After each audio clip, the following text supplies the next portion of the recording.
From Crossways Publishing, the Revised Standard Version of the Bible, a reading from 1 Samuel, chapters 11 through 15. 1 Samuel, chapters 11 through 15. Then Nahash the Ammonite went up and besieged Jabesh-Gilead, and all the men of Jabesh said to Nahash, "Make a treaty with us, and we will serve you." But Nahash the Ammonite said to them, "On this condition I make a treaty with you, that I gouge out all your right eyes, and thus bring disgrace on all Israel." The elders of Jabesh said to him, "Give us 7 days' respite, that we may send messengers through all the territory of Israel. Then, if there is no one to save us, we will give ourselves up to you." When the messengers came to Gibeah of Saul, they reported the matter in the ears of the people, and all the people wept aloud. Now behold, Saul was coming from the field behind the oxen, and Saul said, "What is wrong with the people that they are weeping?" So they told him the news of the men of Jabesh.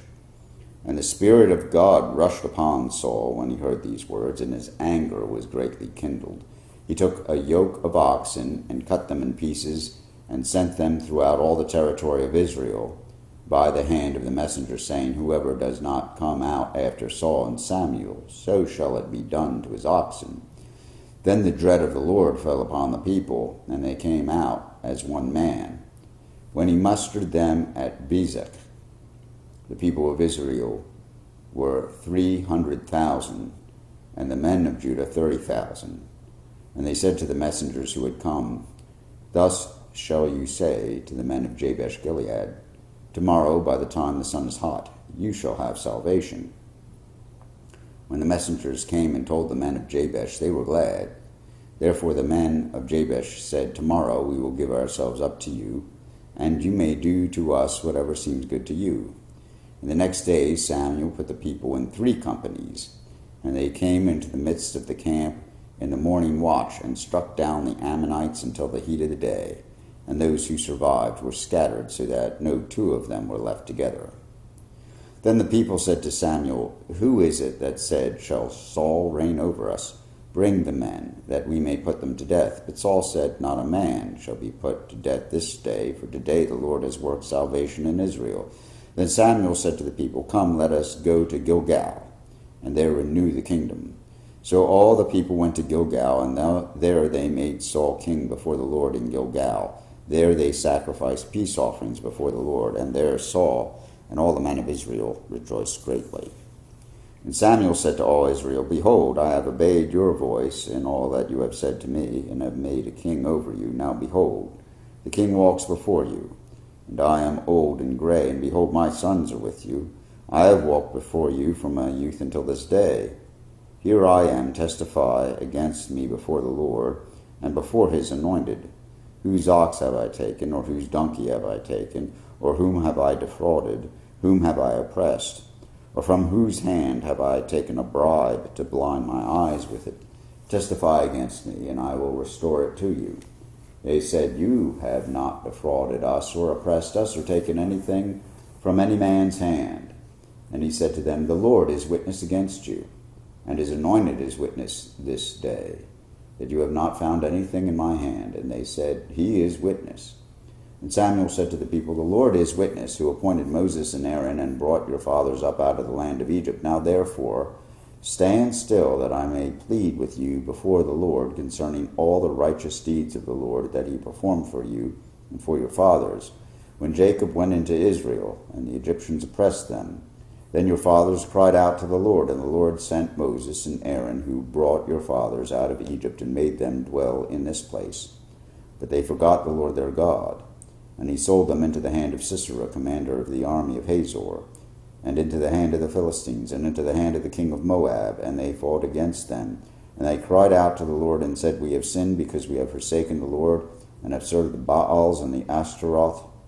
But now deliver us out of the hand of our enemies, that we may serve you." And the Lord sent Jerubbaal and Barak and Jephthah and Samuel, and delivered you out of the hand of your enemies on every side, and you lived in safety. And when you saw that Nahash, king of the Ammonites, came against you, you said to me, No, but a king shall reign over us, when the Lord your God was your king. Now behold, the king whom you have chosen, for whom you have asked, behold, the Lord has set a king over you. If you will fear the Lord and serve him and obey his voice and not rebel against the commandment of the Lord, and if both you and the king who reigns over you will follow the Lord your God, it will be well.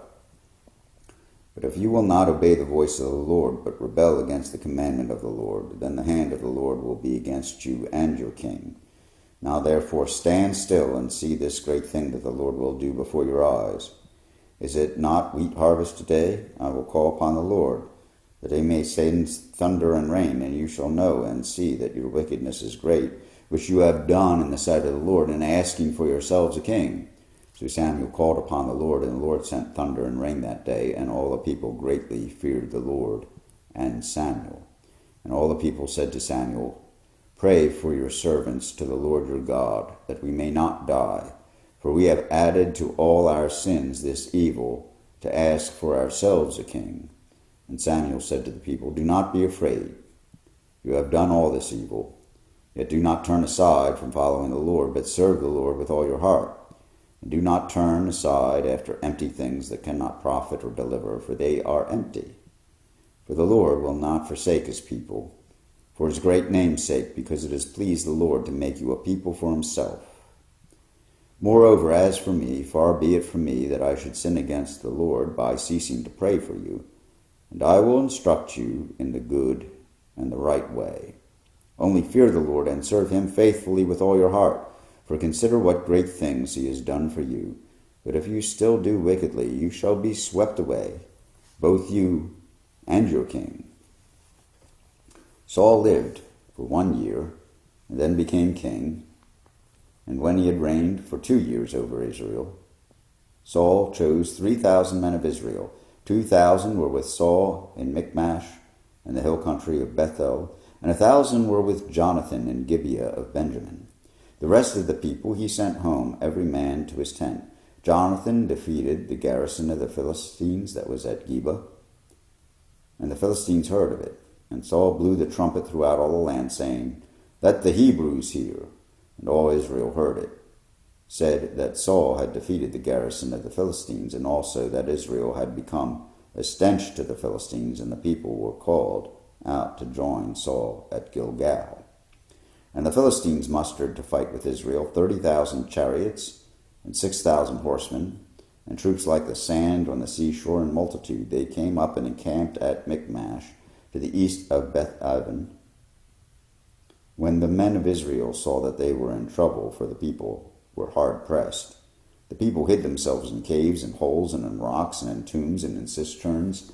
And some Hebrews crossed the fords of the Jordan to the land of Gad and Gilead. Saul was still at Gilgal, and all the people followed him, trembling. He waited 7 days, the time appointed by Samuel, but Samuel did not come to Gilgal, and the people were scattered from him. So Saul said, Bring the burnt offering here to me, and the peace offerings. And he offered the burnt offering.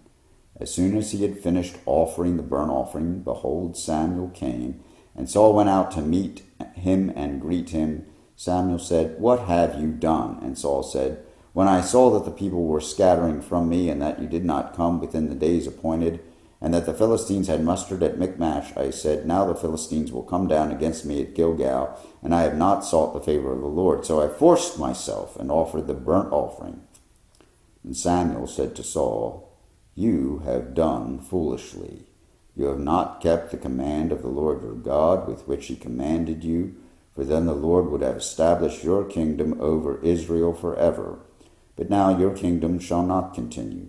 The Lord has sought out a man after his own heart, and the Lord has commanded him to be prince over his people, because you have not kept what the Lord commanded you.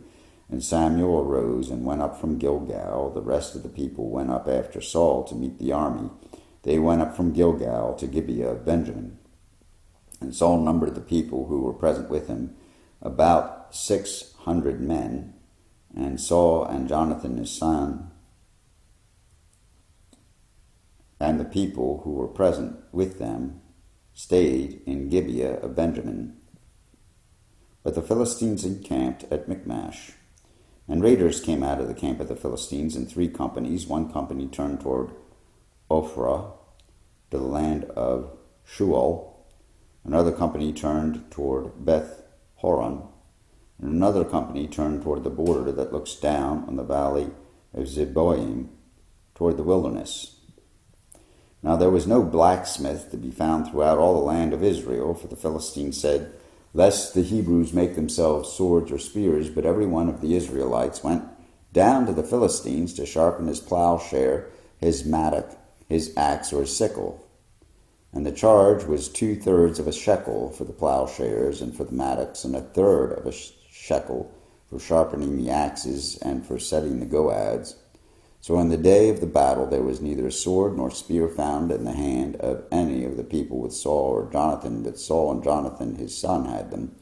And the garrison of the Philistines went out to the pass of Michmash. One day Jonathan the son of Saul said to the young man who carried his armor, "Come, let us go over to the Philistine garrison on the other side." But he did not tell his father. Saul was staying in the outskirts of Gibeah, in the pomegranate cave at Migron. The people who were with him were about 600 men, including Ahijah, the son of Ahitub, Ichabod's brother, son of Phinehas, son of Eli, the priest of the Lord in Shiloh, wearing an ephod. And the people did not know that Jonathan had gone. Within the passes by which Jonathan sought to go over to the Philistine garrison, there was a rocky crag on the one side and a rocky crag on the other side. The name of the one was Bozez, and the name of the other Seneh. The one crag rose on the north in front of Michmash, and the other on the south in front of Geba. Jonathan said to the young man who carried his armor, "Come, let us go over to the garrison of these uncircumcised. It may be that the Lord will work for us, for nothing can hinder the Lord from saving by many or by few." And his armor-bearer said to him, "Do all that is in your heart, do as you wish. Behold, I am with you, heart and soul." Then Jonathan said, "Behold, we will cross over to the men, and we will show ourselves to them. If they say to us, 'Wait until we come to you,' then we will stand still in our place, and we will not go up to them. But if they say, 'Come up to us,' then we will go up, for the Lord has given them into our hands, and this shall be the sign to us." So both of them showed themselves to the garrison of the Philistines, and the Philistines said, "Look, Hebrews are coming out of the holes where they have hidden themselves." And the men of the garrison hailed Jonathan and his armor-bearer and said, "Come up to us, and we will show you a thing." And Jonathan said to his armor-bearer, "Come up after me, for the Lord has given them into the hand of Israel." Then Jonathan climbed up on his hands and feet, and his armor-bearer after him, and they fell before Jonathan, and his armor-bearer killed them after him. And that first strike which Jonathan and his armor-bearer made killed about 20 men, within, as it were, half a furlong's length in an acre of land. And there was a panic in the camp, in the field, and among all the people. The garrison and even the raiders trembled. The earth quaked, and it became a very great panic. And the watchmen of Saul and Gibeah of Benjamin looked, and behold, the multitude was dispersing here and there. And Saul said to the people who were with him, "Count and see who is gone from us."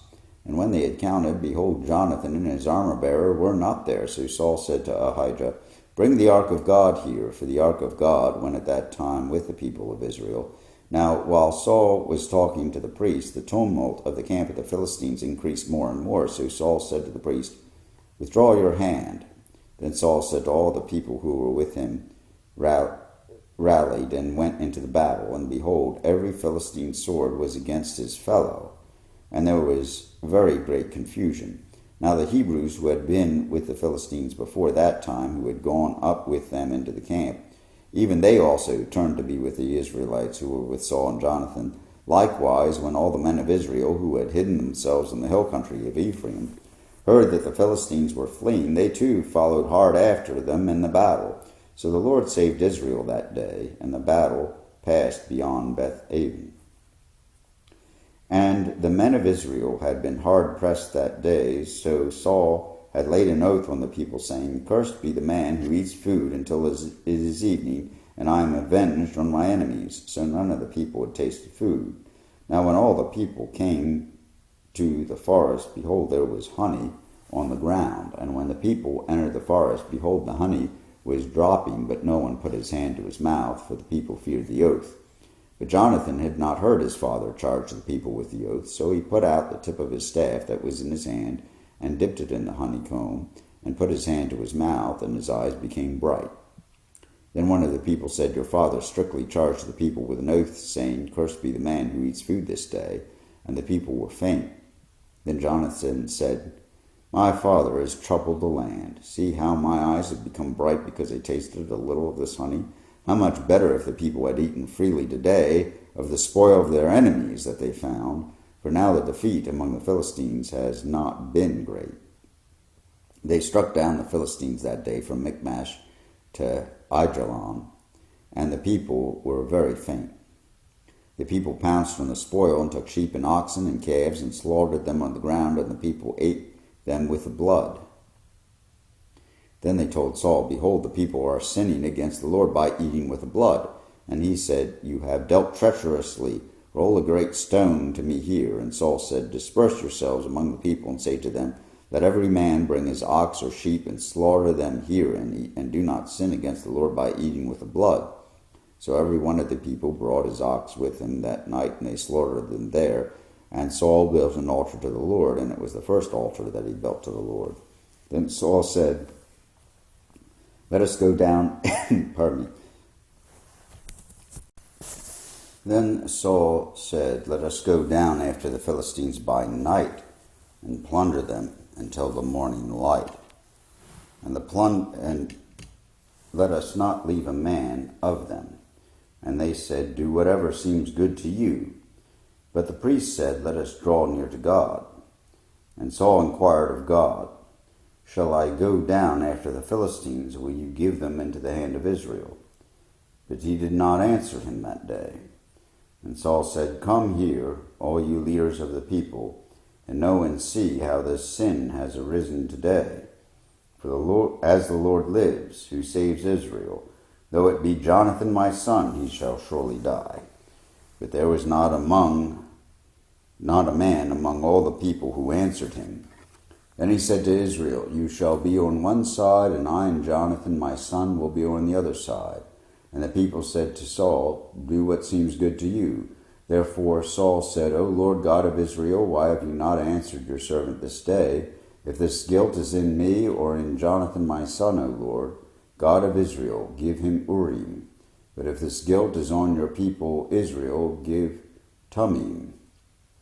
And Jonathan and Saul were taken, but the people escaped. Then Saul cast the lot between me and my son Jonathan, and Jonathan was taken. Then Saul said to Jonathan, Tell me what you have done. And Jonathan told him, I tasted a little honey with the tip of my staff that was in my hand. Here I am, I will die.